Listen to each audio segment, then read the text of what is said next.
প্রিয় দেশবাসী,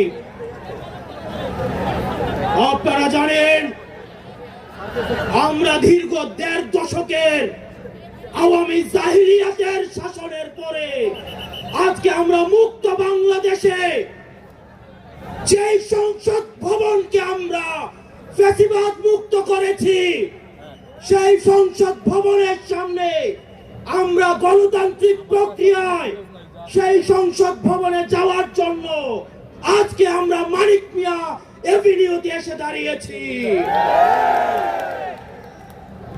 প্রিয় দেশবাসী, আপনারা জানেন দীর্ঘ ১.৫ দশকের বেশি সময় ধরে আমাদের দেশে ছিল বিচারহীনতার সংস্কৃতি।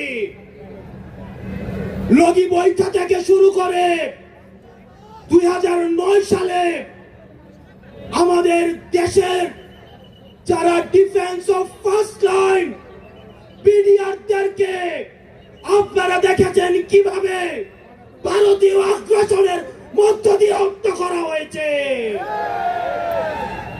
প্রিয় দেশবাসী, আপনারা দেখেছেন এই স্পষ্ট বিডিআর হত্যাকাণ্ডকে বিডিআর বিদ্রোহ হিসাবে চালানো হয়েছে।